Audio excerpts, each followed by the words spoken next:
bum bum bum bum bum bum bum bum ba-dum bum bum bum bum bum bum ba-da-da-dum bum bum ba-dum ba-ba-dum. Rum bum bum bum bum bum bum bum bum bum bum bum ba-dum bum bum bum bum bum bum ba-da-da-dum bum bum ba-da-da-dum. Oh, hello, my friends. Good evening. I missed you last week. Actually, I went ahead and presented, but it wasn't recording because our server went down. It was down till the next day. It was supposed to only be down till midnight. Then it was down till 2 in the morning. Then they said, no, it wouldn't be 2. No, it'll be tomorrow. So the next day we finally got it up. So sorry I missed you. I've actually put this presentation together twice because I assumed there was a chance that last week you would be able to, somebody might have been there. But alas, no. Hi, friends. My name is Joette Calabrese, and I'm here every Monday night to do one thing and one thing only, and that is to teach you about homeopathy. Well, I have some other things to share with you tonight. But for those of you who don't know me, that's what I do every Monday night. For those of you who do know me, hi, friends. I see you all coming in. It's wonderful to see you, all my old friends. Yes. Hi there, says Susan. Hi, Susan. Crazy Tech. Yep. So today we're going to talk about something that's rather personal about me. And I'm going to warn you, friends, that I'm not telling you that this is what you must do. Please do not misunderstand me. I'm telling you what I do. And there is a caveat that goes with this. But first, let me say hello to a couple of people. Hi, Lily. Hi, everyone, Oklahoma in the house. Hi, Alice from Toronto. Robin, nice to see you all. It's great to see everybody coming in. And I'm going to ask you, friends, please share and like these because it really does make a difference. It brings this to more people. And the more people who know about homeopathy and this philosophy, often the better. Yes. Hi, Tara from Western Australia. I'm Patricia from Syracuse. So nice to see everyone. Alrighty, so today we're going to talk about 5 things that doctors tell you to do that I don't do. And haven't for nearly half a century, because even before I was a homeopath, or before I even studied homeopathy very deeply, I studied other paradigms, not to the same degree, of course, but I was very interested in diet. I was super interested. And many of you are like me. I see Susan here. She's been like that for many years, too, and we're close in age. And so I also studied herbs, botanicals. I collected them from around my house. I lived out in the country, and I would pick them and make my own tinctures. We had our own chickens, so we had our own eggs, and we got our raw milk from the farmer down the road. So I've been involved in this thinking for a very long time. So it's been, as I say, it's over 40 years. So sometimes I wonder, why am I so antithetical to common thinking? And I don't mean I don't mean to underrate other people's thinking. That's not what I mean by common, but commonly having commonly thoughts, the common thoughts that most people have. And part of it, I think, is could be. Excuse me for pondering, but could be that I came from very skeptical immigrants. My grandparents on both sides were Sicilian. They raised their children in Sicily. Only my mother and my father on both sides of the family were not born there. They were the younger ones, so they were born in the U.S. But Sicily was a very harsh place, and people were quite skeptical of government and of big industry. And so I think they brought that here, and I think I grew up with that. I mean, I heard it all the time, but I wonder if it penetrated my thinking more deeply because of that exposure to my grandparents and their thoughts, and my aunts and uncles, etc. So they were skeptical. They were skeptical of doctors. They were skeptical of medicines, even though we're talking, I mean, they brought their children to this country, in the 1920s, 1918, 1910, 1918, around that time. But my grandmothers gave birth, both of them, gave birth to all their children, large families, at home, in their bedrooms. You bet. My mother and my father and all their brothers and sisters were born in the home in which they were raised. And when my grandmothers had any difficulty, someone was sick, they made them chicken soup. They put them to bed, encouraged them to perspire, and they gathered garlic from the backyard, maybe cardoons, those kinds of things. Once in a while, my father remembers once in a while that his mother would send him to the Sicilian store where the pharmacist of sorts, I think he was more like an herbalist, carried many herbs for my grandmother to make tinctures from and poultices, etc. It could be that. Another thought could be that my family, both sides, were all businessmen. And they had to figure things out on their own, especially being immigrants. They had to learn to speak the language. They had to learn how to fit in. And they never counted on anyone else to do anything for them. Now, I'm going to tell you, this is not a unique story. This is the same story that the Irish had, certainly the Sicilians, perhaps the Germans before them, the Jews. Many groups went through this.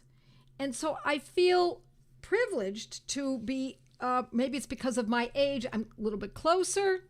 And I remember much of this. And so I feel privileged that I still have some of that in my awareness. And and so because also, let's just go on to this business, owning a business, they had to figure things out on their own. And by having to do so, and they had to make a living or else they would not survive, they just did what had to be done.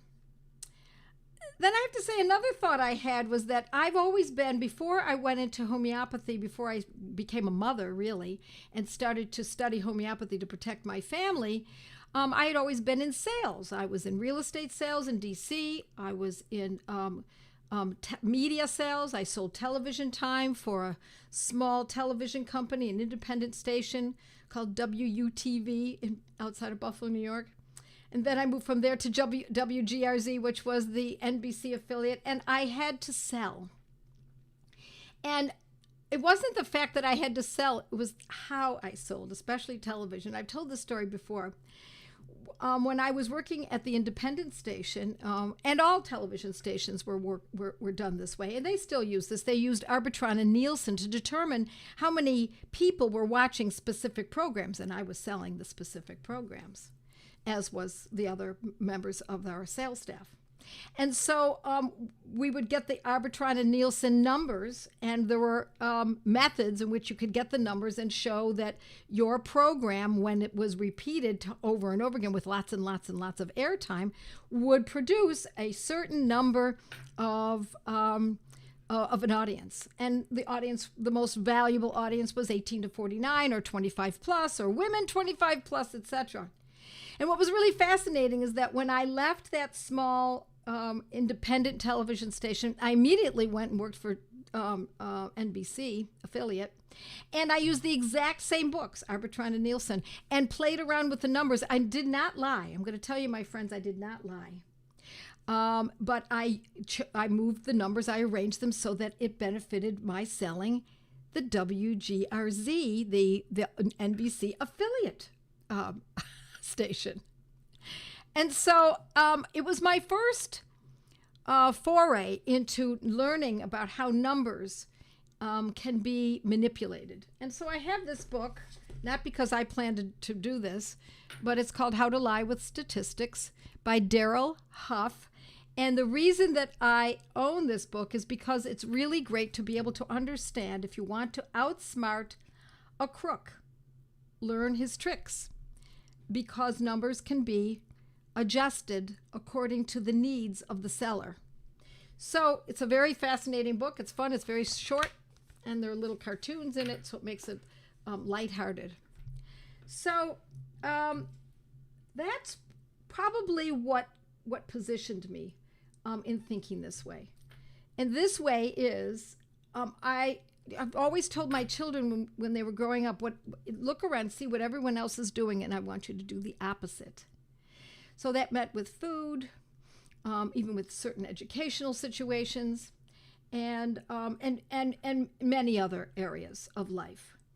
And so it's interesting that that is something that Susie, I don't know if you're here, just told me that her grandmother, who was Sicilian, from Sicily, born and raised, used to say exactly the same thing. So I wonder if that's where I got that from. I don't really know. But I find that the masses are manipulated. And I know that your being here, my friends, means that you are not. You are looking, you are seeking, not unlike I did and I still do. So when I think of regular blood labs or regular checkups, I eschew them. And I'll give you one more very powerful statement that Dr. Prasanta Banerjee shared with me a few times. He said, tell your students, your patients, your clients, to not hunt for disease. And I couldn't agree more. So I eschew going to the doctor on a regular basis. In fact, I'm going to tell you, my friends, I don't have a doctor. I had two of them. They were both my cousins, and I didn't see them regularly. I spent time with them socially. They came over for dinner. I went on vacations with one of them and his wife and Perry and me. But I did not go to get checkups. But now that they both passed, unfortunately, I don't have anyone, and I'm not afraid. So why am I not afraid? Because I think that numbers are manipulated, and because after having been in sales where I personally manipulated the numbers, I recognize when I think I recognize, I can't say I always do, I endeavor to recognize when I'm being scammed. And I believe that there are a lot of scams in medicine and in testing.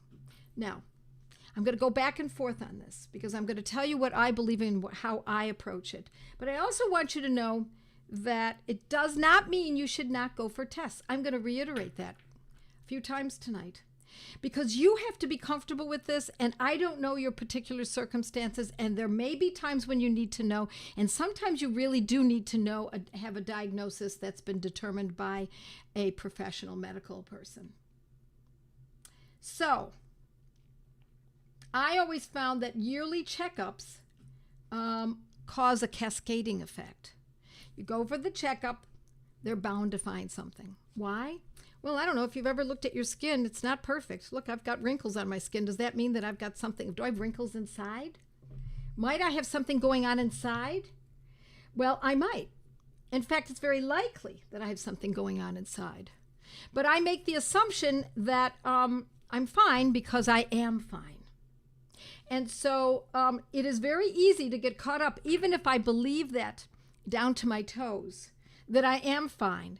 They will find that my cholesterol is too high, or my A1C is on the cusp, or that I'm overweight. I already know all that.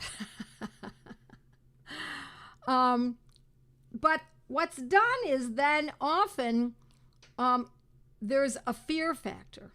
Because if they give you this information and you are bold enough, and I tell people to not do this, bold enough to say to the doctor, oh, I'm not taking Lipitor.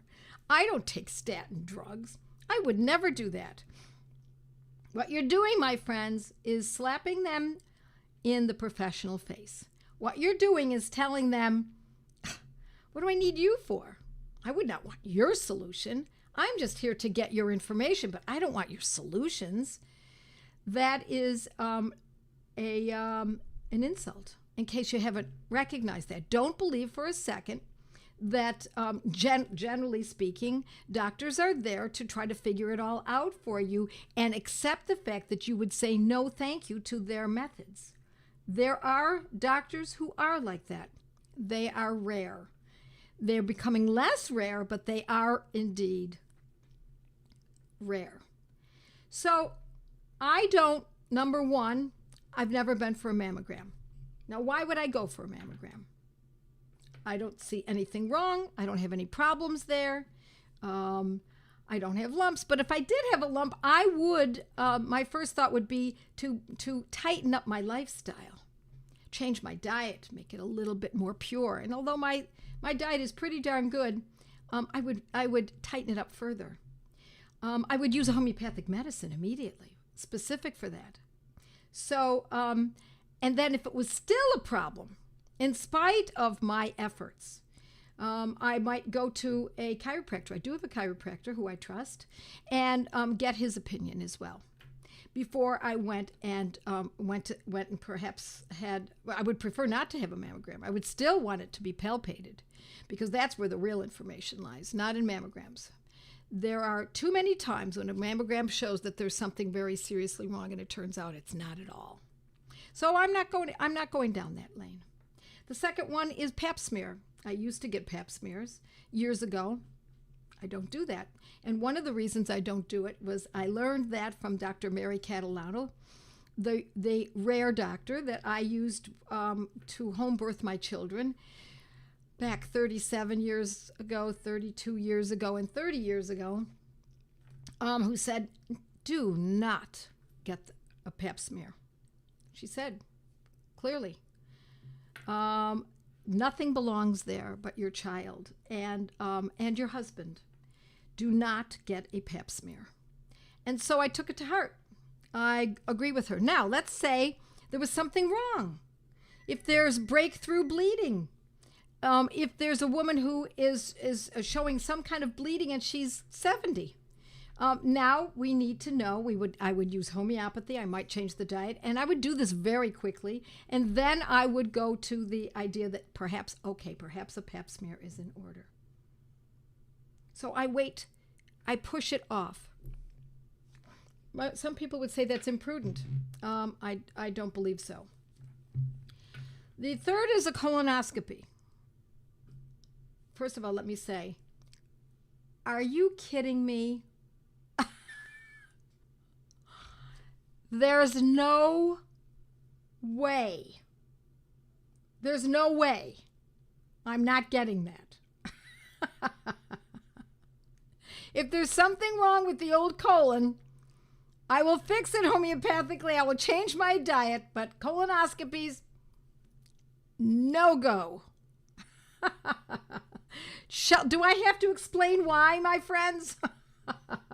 Besides the fact that you're put under general anesthesia of sorts, besides the fact that there have been perforations and ensuing infections related to it, I don't think so. As I always tell my students, really, I don't like Vasco da Gama in my body. We don't need to explore. Everything's fine. Thank you very much. And then, so I'm sure some of you are asking, but what if there is something wrong and you don't know? But what if something's right and you're told to do something that causes trouble? And I see that time and again with my clients and my students. They acquiesce to these tests because out of fear, and then there are problems that result from the tests. Either the test causes trouble, number one, or the test doesn't cause trouble, but what is found is frightening, and then there's little snips that go on when they're in your colon. There's mashing of the breasts during a mammogram. There's scraping of a very sensitive area when there's a pap smear. I don't want to do harm in order to find something. Okay. Then the next thing that I eschew is are vitamins and supplements. I don't take any vitamins. I don't take any supplements. I get all my vitamins and all of my supplements from my food. And I find that has served me very well for a very long time. And tests cause fear, and fear causes disease, and it also causes an acquiescing. How about thermography? I don't know. Why bother? Why do I want thermography? So here's the thing: for every time there's a new test that comes up, we're supposed to say, "Oh, how about checking the kidneys? What about the pancreas? What about the thyroid? What about the brain? How about the eardrum? What about?" I mean, how many places can we test before we start questioning? Really? Do we need all of this? My friends, I just want to live my life, and I don't want to be waiting in waiting rooms like this, fearful of what has been found, and then it turns out to be negative. I also don't have anything removed. I don't have moles and excrescences, and I don't have precancerous developments on my skin. But if I did, and I have family members who do, we treat it homeopathically and with diet. Because every time we remove something, it causes a suppression, and the suppression just drives it to a deeper state. Relative of mine says, who is this? Deanne, a colonoscopy, and they cut something, and he lost a lot of blood. He had to have a transfusion. Yeah, whose blood did he get? And was that person's blood or those people's blood that he got, were those compatible? Are we sure about that? And I don't mean the type of blood. I mean, how clean do you know that blood is? Hi, everyone. Don't forget. Okay, thank you very much. I'm looking at some of the comments before I go any further. 8-year-old daughter with Hashimoto's and anemia. How do you suggest to get iron? I've done some liver in our food for her. Any other suggestions without taking iron? Yes, there's a lot of information on that in my Good Gut, Bad Gut course. And how to increase that. But liver, not occasionally, every day. Every day can be done in capsules, but fresh liver is a good idea. Frozen liver, small pieces, if the child can't stomach it. There are many ways to do this. Okay. I'm also going to tell you a number of things that I don't do, that society tells me to do, and I don't do. I don't moisturize. I mean, I don't use a moisturizer. When my skin is dry, and it doesn't happen so much anymore because I eat so much butter and so much lard and tallow, and good animal fat in general, that I don't really have dry skin. But should it get dry, and every once in a while, if I'm up north in the winter for long periods of time, it feels a little bit dry, then I'll use butter without salt on my skin, or tallow, or lard. I don't wash often with soap. I don't use soap on my face. I use a washcloth and hot water, and I wash my face with just that. And I also wash in other areas, very rarely with soap. I certainly don't wash my arms and my legs and my back. I do not use soap. I'm looking to keep the oils because they are protective. I don't shampoo daily. I don't shampoo very often. It's rather infrequent, and when I feel like I need to, then I often use a plain soap, such as Kirk's, unscented coconut soap, and then I rinse it with raw vinegar. I don't wear deodorant. Probably most of you are not even want to be around me anymore. I have not used deodorant in probably 50 years. If I need to wash more frequently, then I will wash. But I do not want anything foreign in an area that is so tender, so important for cleansing. I don't put anything that is chemically made, even if it's, I know everybody loves the stone, and no, I don't go for any of that. I also, this is kind of veering off a little bit, I don't eat breakfast. I'm just not hungry then, so I don't. I very rarely eat vegetables. I eat mostly meat and fish, and eggs. And I don't use antibacterial wipes in the house. In fact, the only thing that my house is cleaned with is white vinegar. And sometimes I don't even use that. Sometimes I'll use raw vinegar. I could keep going with this. And all the things that I don't do that not only do doctors recommend that I do, but that that society recommends. Oh, Lori says she uses Kirk's too. You know how I learned about Kirk soap? My father was in the Navy in the 40s, and he was in the South Pacific, and that's where he found coconut soap, and it was called Kirk's, and my family's been using it ever since then. Yeah, thank you very much. My husband's uncle died from sepsis after a routine, keyword, colonoscopy that perforated his bowel. He was only in his 60s. You might want to look on my blog. I've written about it, and so has Dr. Kayla Daniel. She's written a great article called The Poop on Colonoscopies. She talks about exactly that. So, daughter has flesh-colored mole and eyebrow. Can that be treated with homeopathy? Joe at Calabrese Skin. The Ugly Truth. That's the name of my course. Raw vinegar. Where do you get that? All grocery stores carry raw vinegar, or most grocery stores, I should say. Let's see. If you cannot eat it, it doesn't belong on your skin. You're absolutely right. Thank you very much, Marty. You're absolutely right. That is very important, because the moment you put something on your skin, it goes directly into it's absorbed in, it goes into your bloodstream. And the way that I learned that, the way it really hit me, and many of you may know this story, is that when my son was very young, and I didn't know enough about homeopathy to treat him yet, I, at least not with any adroitness, I used to get garlic, mash it all up, and put it in olive oil, and put it on the bottom of his feet when he was sick.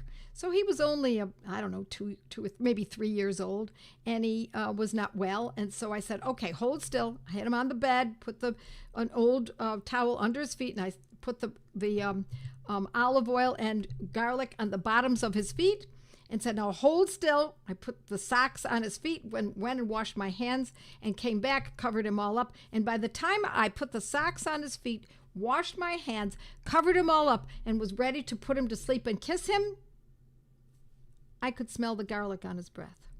That's when it hit me that what we put on our skin is absorbed into our bodies immediately. How do you feel about sweet almond oil, castor oil? Yeah, I think that those can be good. I have a bad reaction to castor oil, but yeah, I think that could be good. But I have to tell you, I think animal fats are best. Doesn't mean sweet almond oil or castor oil don't have value. I like tallow. I like lard. I like butter. For prostate and urinary frequency issues, I read about Thuya accidentalis 30 and Sabal cerulata 6. Do you take both of them twice a day? We're not going to go into that quite today. But if you look up Joe at Calabrese, and you'll most likely find it on my blog. If you clean with apple cider vinegar, you can draw ants due to the sugar content from the apples. My friend used it on their floor, and ants came in by the boatload. Now she uses white vinegar. You may be right, Kimberly. You may be right about it. I've never had that problem. What about calendula cream? Well, calendula is only the flower. So if you want to get your calendula and soak it in maybe one of those carrier oils, sweet almond oil or olive oil or something like that, calendula is great, absolutely. But it depends on what the cream is. What is the oil carrier? In your recent varicose vein blog, is that stroke protocol for both ischemic and hemorrhagic strokes? A stroke is a stroke is a stroke. That's why I don't differentiate in these. What was the doctor's name that wrote the poop on? Oh, her name was Dr. Kayla Daniel. Okay, Kayla Daniel. Let's see what else I've got. Some other questions here. I'll go back up to the top a little bit. I've had very frank conversations with my cardiologist, which I acquired when I had a surprise heart attack. He knows I will not take statins or blood pressure meds. In fact, I am on no drugs. Wow, great for you, Marty, at all. At one visit, he actually admitted one of his colleagues no longer prescribes statins. Yeah, well, it's starting to happen in this country. I mean, they've known that for years in Europe. It's actually not allowed in some countries, those statin drugs. Let's see what else we've got. Spewing my water, I hear 100% with you. Thanks, Jan. I feel the same. The fallacy of evidence-based medicine. Yes, thank you, Leanne. That's a great, thank you very much. You might want to check that out because evidence-based is a very condescending term because ours is also quite evidence-based. Okay, and so Deanne says, I make my own tallow products. You bet. Yep. And if you're interested in an ovarian cyst remedy, Joette Calabrese's Feminopathy, or just go to Joette's Learning Center, and there's a whole course on ovarian cysts, whether they're painful, if they're bleeding, if they're benign, etc. I just joined. Do you mean raw apple cider vinegar? Yes, it is. Okay.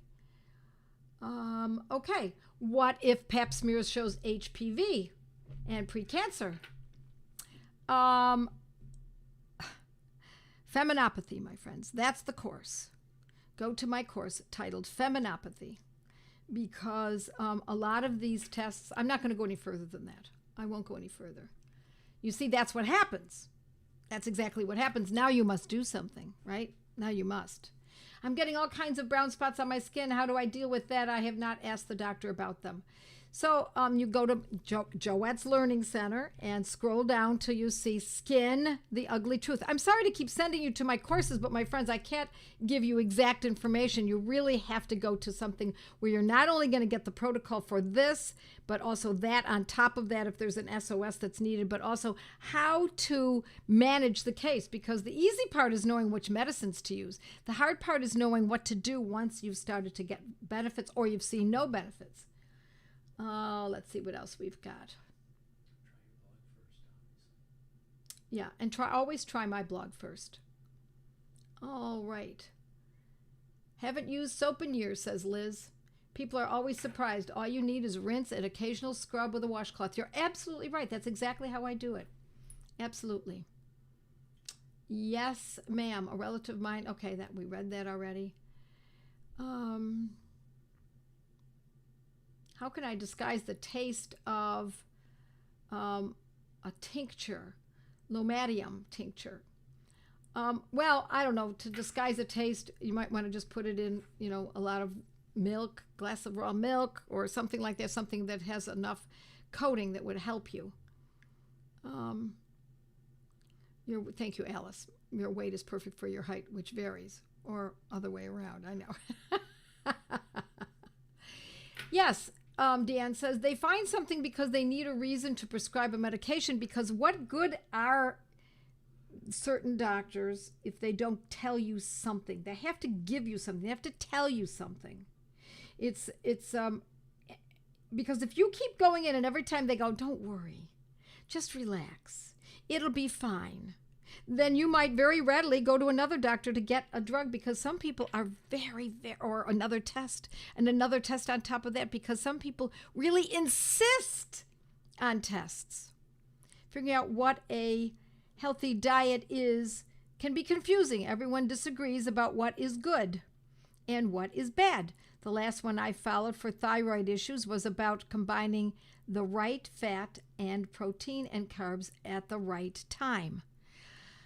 Well, I follow Weston Price Foundation's work. I also follow, I'm fairly carnivore. Would I love to hear your take on sunscreen? Oh, there we go. Keep in mind, all of us don't have Sicilian skin. Well, my husband doesn't have Sicilian skin. He's blue-eyed and blonde-haired, and he is very light-skinned. And he's a sailor, semi-professional, sort of, I guess is the best way to describe it. Was, no longer is. He's too busy helping me, working with this, with getting this information out to all of you. And we live in Florida, and we go out for a walk every day, and he wears no sunscreen and no hat. He looks to get a tan to build up his skin. And he lived on the shore in Connecticut when he was a child and was out in the sun constantly. So sunscreen, see, I'm old enough to remember when there was no such thing as sunscreen. Sunscreen was really just wearing a hat. Or sitting in the shade. I grew up in a neighborhood that was all Irish, and my friends were all blonde-haired and blue-eyed, and that's what they did. It was called prudency. Now, having said that, there's a great remedy that some of you know, and I've written about it for sun problems. If you go to Joette Calabrese and look for sunscreen, you're going to find the remedy, and it is it's a very good remedy. I keep it here for people who come and visit. And should my husband get a sunburn, but he won't, because he is, again, as I said, very prudent. He wears a hat when he's going to be in the sun for a long period of time and cover up. So do take a look. Joette Calabrese sunscreen, and you will find the remedy that is so wonderful instead of using sunscreen. We get the blood work done by applying for an insurance policy. That's how my hubby checks on how he's doing every few years. Hasn't been to a doctor in decades. Good for you, Mindy. Beautiful. Yes, I know the insurance companies require it. How statistics lie. Yes, a statin example. There. Thank you very much, Leanne. You've got some great stuff here that we can plug into. Allison, my daughter, used a midwife. Her first one wanted her to get one, but she didn't. A doctor friend of mine said never do that when pregnant. I'm not sure. I missed that first one. I'm having a hard time reading this. I'm so sorry. Get one. Oh, maybe it was a mammogram or a pap smear. Maybe that was it. It must have been a pap smear. Let's see. If no pap smears, who do you go to when pregnant? You don't need you don't use pap smears for pregnancy. You just take a pregnancy test. Pap smears are unrelated. And so who do you go to when you're pregnant? You go to a midwife or a home birthing doctor. You have to dig around, find one in your area. All right, my friends, we're going to go, and I'm going to stick with my mighties tonight, and I'll say goodbye to everyone else, and I'll answer your questions, my mighties. And Perry, you're going to switch us over, right? Bye, everyone. Great to see you. See you next week. Bye.